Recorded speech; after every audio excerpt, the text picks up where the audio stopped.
So that was the B cap. Yes. The cap. The SVT. The SVT. The SVT, yes. That was your preferred setting. Yep. So now let's mess around with it. Sure. Okay, so let's all bring back to the middle, the center. Okay. So now that was the time where the top was on the plus sign. Yep. Now with the neutral. Okay. Let's hear that.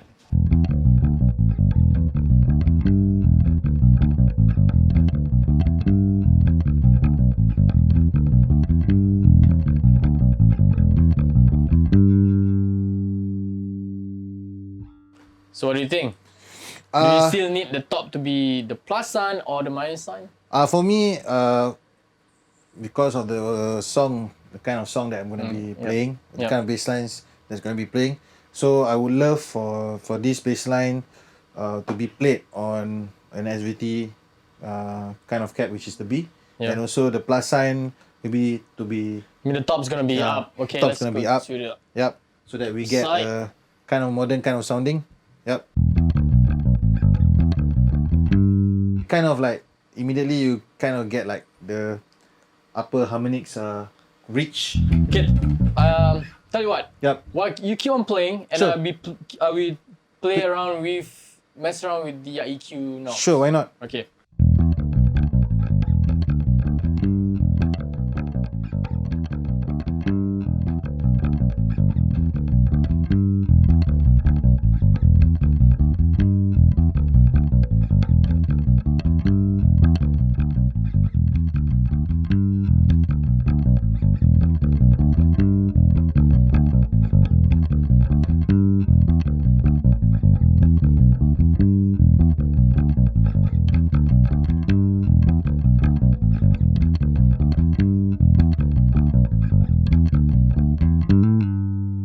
Okay, so in your opinion, are the EQ knobs, are they responsive?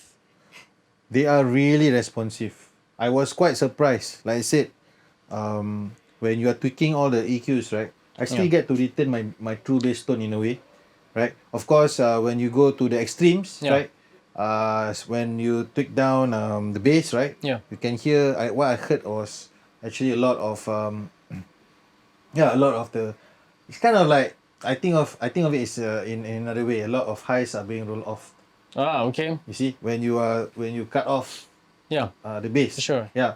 So the tone is what is retained is actually the a very flat sounding bass tone. You know? Okay. Yeah. So that's why it says when you go to the extreme of cutting the bass, you don't get the bass, but you still get a usable tone. Got it. Yeah, which is very rare to me. You know? It still retains that of the bass nature of the sound of the bass, right? Yeah. You see, because sometimes when you go to the extremes of tweaking something, right, and sometimes the tones are not really usable. But in this sense, I feel that it can be used for different kind of songs. You know, sometimes a song that just needs like just the bass tone, very very flat sounding, and What would you use the SVT for? The SVT4? Yeah. Okay. To be honest, right, first thing first, as a bass player, I think that's the tone that that I'm comfortable with. Okay. Okay. I will use it for especially actually pretty much for a lot of genres, rock, metal, funk. Okay, only because it has like a slightly more modern touch compared to the classic Okay, Sun. to the Sun that we did before, As you can see, it has like a kind of like a mid scoop kind of sound. That's why you can hear, you can hear the sound of the strings. You know, some people, sometimes we don't like that kind of tone, that kind of sound. I see a lot of bass players, we don't like the sound of the strings, but sometimes the sound of the strings are needed to cut through a heavier mix. Got in. Yeah, so that there's a bit of presence there. Yeah, if not, what you're hearing is just all bass, and and you're trying to compete with a lot of heavy guitars. Of course, right? yeah. So you need to you want to be able to tell the listener, look here, the bass player is plucking a rhythm. You get what I mean? It's actually playing. It's actually playing. Yeah. So as what I'm hearing right now, I feel like it has a very well balanced tone right now. You know, the lows are Cool, nice, the highs are, you know, not brittle. So when you were changing the mids, Yeah. Oh, there was something that suddenly caught my attention. what's that? So back to my younger days, right? Everybody wants to have a Sansan because of the price range and also because it was emulating a SVT, For sure, yeah. SVT kind of Amps. amps. Yeah. So when you were actually cutting the mids earlier on, Mhm. right? It reminded me a lot of the SVT, Sansam. SVT or Sunsam? Sorry, you gotta make your mind. Okay, man. sorry. Cut your mind. Okay, because it reminds me of the Sansam pedal that I used to have back then. Sansam, yes. Okay, so maybe we could try that. You could cut the Cut the meats, yeah. you cut the mids. Yes, this was.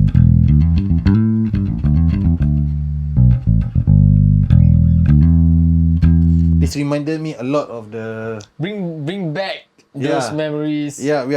But of course, after all, everything is emulated after the SVTs. So this was, I would say, this was a very popular tone for SVTs back then because most of the bass players, right, they want their bass.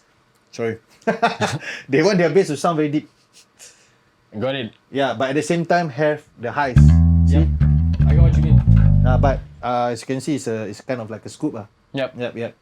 Okay, so before we get to the conclusion, we're gonna play around with the gain knob. Okay. It says that, you know, if you crank up the gain, it goes Yes. to the what style is that? What style is the manual? Okay, here's the manual. Yep. It says that to Sun Classic. it can go from a clear crystal sound all the way to a classic California style overdrive. Wow. Okay. So I'm gonna bring down the volume first, Okay. and I'm gonna crank up the gain.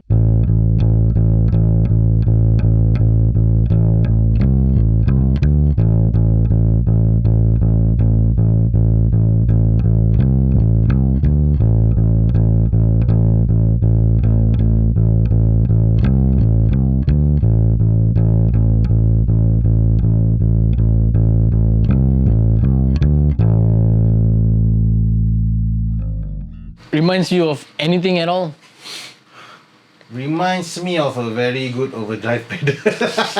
For bass, you mean? For bass. bass, okay. I think for bass, Okay, if you're gonna do a recording with this setting, what kind of music would you go for? Would you use it on?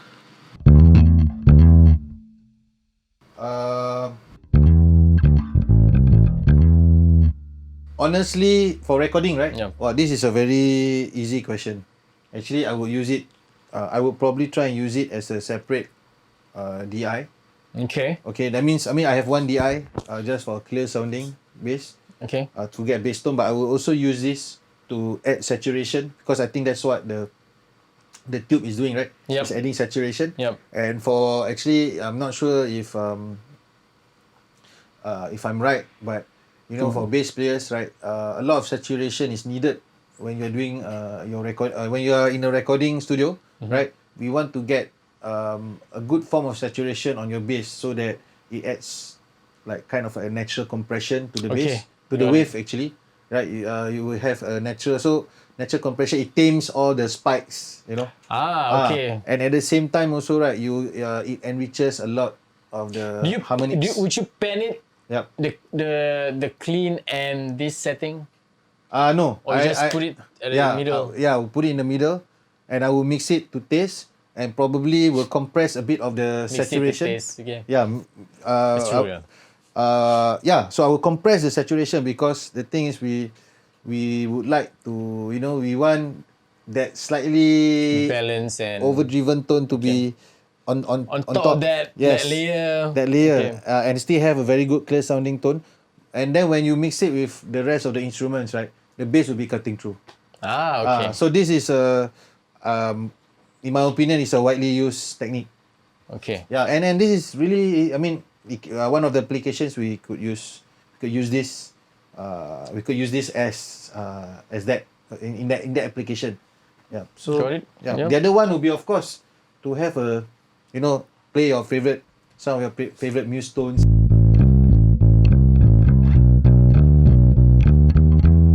Right? Yep. Yeah, but probably because right now we are cutting the mids, so maybe we can bring up the mids. Let's bring up the mid. Yep. And maybe bring up the highs, yes. So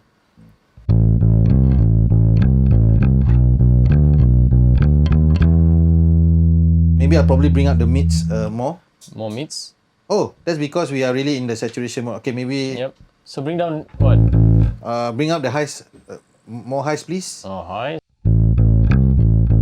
Okay. Maybe cut the low slightly a bit, I think. Just a little.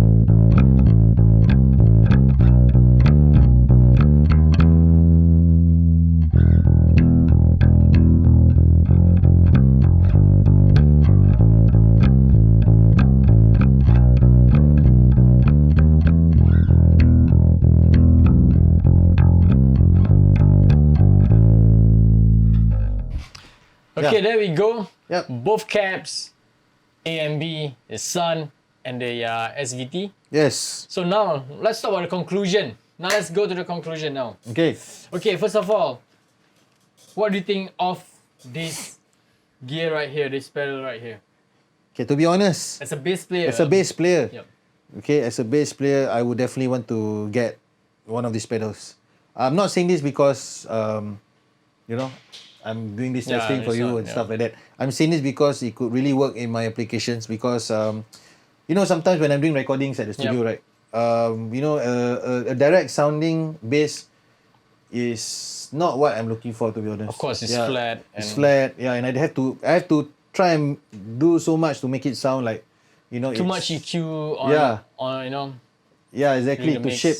yeah. But the thing is, of course, nowadays you have like plugins for, you know, amp simulations and stuff. course, But sure. it doesn't beat a hardware kind of configuration. Of course. So what I'm hearing right now from this pedal, right, is that, you know, it really gives that SVT, cap simulation, amp simulation, power amp, Yep. you know, with the power amp setting, you know, it gives a real. It's as if like I'm miking up the head and cap. I mean, I'm miking up the cap itself. You get what I mean? Yep. So this would definitely work to my advantage, you know, It sounds exactly like having you an take amp. Yeah. your mics and you know, Yes. put it near the cone of the, Yeah. of the cap. Yeah, it fattens everything up. Your highs are actually more saturated. That's what I'm hearing right now.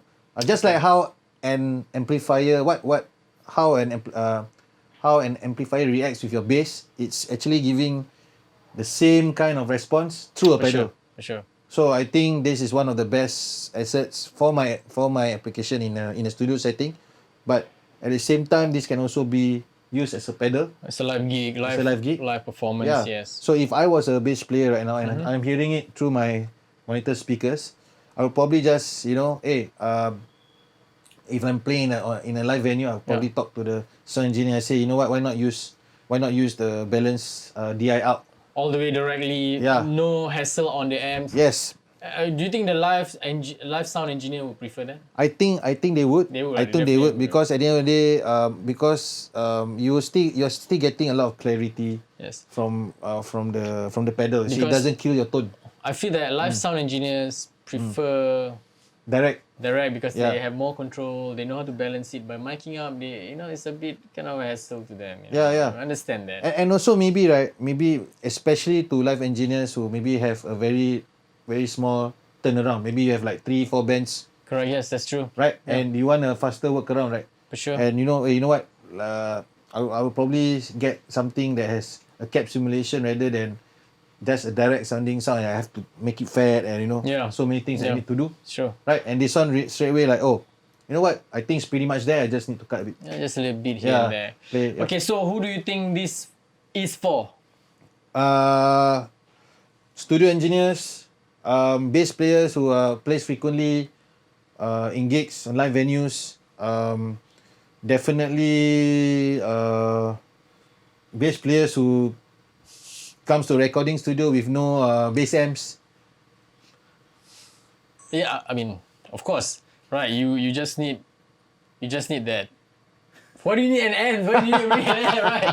Yeah. I mean, when you come to a studio and maybe you know the recording engineer says, you know what, this is quite a common thing. So you know, sometimes we go to recording studios, and most of the time, not all but most of the time the engineers would just want a direct sounding